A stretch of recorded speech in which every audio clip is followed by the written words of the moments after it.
Telangana express updates చూస్తే పెద్దపల్లి జిల్లా ముత్తారం మండలం అటవీ శ్రీరాంపురం గ్రామంలో ఇంటింటికి ఉచిత ఇంటర్నెట్ సౌకర్యాన్ని రాష్ట్ర ప్రభుత్వం ఏర్పాటు చేసింది.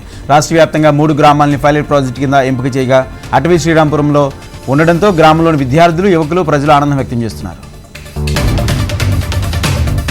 కాంగ్రెస్ అధికారం చేపట్టి ఏడాది కాలంగా అన్ని వర్గాల ప్రజలకు న్యాయం చేస్తుందని ఉమ్మడి ఆదిలాబాద్ జిల్లా ఎమ్మెల్సీ దండే విఠల్ అన్నారు. కొమరం భీం ఆసిఫాబాద్ జిల్లా బిజ్జూర్ మండలం కేంద్రంలో ఏర్పాటు చేసిన ప్రజాపాలన విజయోత్సవ సభలో ఎమ్మెల్సీ దండే విఠల్ పాల్గొని మాట్లాడారు. గత ప్రభుత్వం రాష్ట్రాన్ని అప్పులపాలు చేశారని, కాంగ్రెస్ ప్రభుత్వం ప్రతి నెల 6,500 కోట్ల రూపాయల వడ్డీ చెల్లిస్తుందని తెలిపారు. బీజేపీ, బీఆర్ఎస్లు ఒకటై అబద్ధాలతో ప్రజలను తప్పుదో పట్టిస్తున్నాయని, తుమ్మిడి హెట్టా వద్ద బ్యారేజ్ నిర్మాణానికి ప్రభుత్వం కట్టుబడి ఉందని ఆయన స్పష్టం చేశారు. భద్రాచలం శ్రీరామ్ సీతారాం చంద్రస్వామి తెలంగాణ రాష్ట్ర దేవాదాయ శాఖ కమిషనర్ శ్రీధర్ దర్శించుకున్నారు. ఉదయం ఆలయానికి కుటుంబ సమేతంగా వచ్చిన శ్రీధర్ను ఆలయ అర్చకులు ఈవో రామాదేవి ఘనంగా స్వాగతం పలికారు. శ్రీ లక్ష్మీ తాయారు అమ్మవారి ఆలయంలో వేద పండితుల చేత వేద ఆశీర్వచనం అందించి స్వామివారి జ్ఞాపికను, లడ్డూ ప్రసాదాలను అందజేశారు.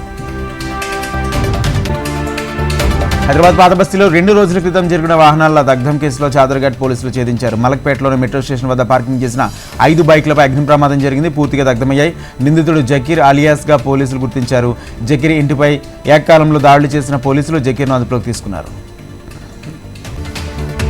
కామారెడ్డి జిల్లా బిక్నూర్ మండలం జాతీయ రహదారిపై ప్రమాదం చోటు చేసుకుంది. చర్చి గేటు వద్ద ఆగి ఉన్న ట్రక్కును కారు వెంట నుంచి ఢీకొట్టింది. ఈ ప్రమాదంలో 2 మృతి చెందారు, మరిద్దరికి తీవ్ర గాయాలయ్యాయి. ఘటనా స్థలానికి చేరుకున్న బిక్నూర్ పోలీసులు దర్యాప్తు చేపట్టారు. బాధిత కుటుంబ సభ్యులు ఫిర్యాదు మేరకు పోలీసులు కేసు నమోదు చేసుకుని దర్యాప్తు చేస్తున్నారు.